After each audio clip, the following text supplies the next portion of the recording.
Frédéric Flamand, après les mythologies il y a 2 ans, vous avez choisi de placer cette année le festival de danse sous le thème de la trace et du reflet. Pourquoi ce thème ? C'est dans la suite des mythologies. La trace, c'est aussi la mémoire, quelque part, notre inconscient. Mais c'est aussi la trace de la danse dans l'espace, qu'emploient beaucoup de chorégraphes aujourd'hui. Des traces dessinées au sol, des lignes de fuite, une espèce de mandala de base à partir duquel on danse. Le reflet, oui, nous sommes dans une société, nous vivons dans un grand théâtre des apparences aujourd'hui. L'homme est placé face à son reflet continuellement.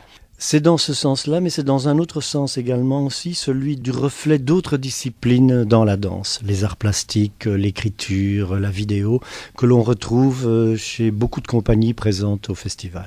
Alors justement, le festival s'ouvrira avec un chorégraphe chinois pluridisciplinaire, Chen Wei.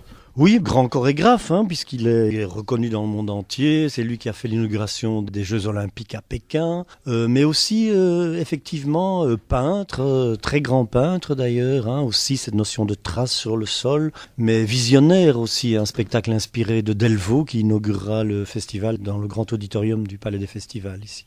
Autre temps fort le lendemain avec la canadienne Marie Chouinard, oui, qui se servira à la fois de Chopin et d'Henri Michaud. Oui, c'est un grand écart, mais digne de cette grande créatrice évidemment. Et là aussi, Michaud, effectivement, un écrivain extraordinaire, mais un dessinateur aussi fantastique. Et le rapport entre le corps et l'écrit sera extrêmement fort dans ce spectacle. Alors le lendemain, c'est votre compagnie, le Ballet National de Marseille, qui sera sur scène avec Titanic. Oui, tout autre chose, très narratif, mais une réflexion sur la notion de progrès, la fragilité de nos grands systèmes technologiques aujourd'hui. Un spectacle baroque avec une scénographie extraordinaire de Fabrizio Plessis, un mur de 5 mètres de haut sur 12 mètres de long qui se brise au milieu du spectacle pour nous montrer l'envers du décor de ce bateau aussi et le naufrage qui s'annonce. C'est une réflexion donc sur le corps et la machine en fait. Le lendemain, ça sera peut-être la révélation du festival, un chorégraphe italien ? Sieni, que j'aime beaucoup, très fin, rien de tape à l'œil, d'un raffinement comme les fresques de Tiepolo à Venise,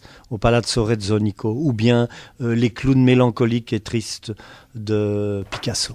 Ensuite, nous aurons 2 compagnies qui s'uniront sur scène pour un spectacle étonnant sous une musique de percussion. Vous parlez d'Anne-Theresa de Kersmacher, oui, qui a révolutionné la danse. Avec les percussions, oui, un groupe de 10 musiciens, le groupe Ictus, qui travaille avec elle depuis des années, la musique de Steve Reich, le grand minimaliste, et puis une danse, une osmose entre la danse et la musique. Là, et on voit à quel point, on comprend à quel point, pourquoi le mouvement de Kersmacher a vraiment connu une expansion incroyable dans le monde. Pour la clôture, nous aurons droit à Blancali qui mettra en scène 8 danseurs et 8 robots. Voilà, 8 danseurs, 8 robots, une grande soirée festive qui nous parlera aussi d'une autre manière du rapport entre le corps et la machine, le corps et la technologie, l'électronique. Bon, j'imagine que ce sera baroque puisque le spectacle n'est pas encore créé, ironique avec un collectif japonais. Et je crois que ce sera aussi quelqu'un qui sort du cadre habituel, mais je crois que c'est bien aussi pour terminer de manière extrêmement décalée, festive et même pourquoi pas un peu décadente, ce marathon de la danse d'une semaine à Cannes. Et les robots s'avèrent être de bons danseurs ? D'après Blancali, certainement, elle a choisi les robots qui dansent le mieux, bien sûr.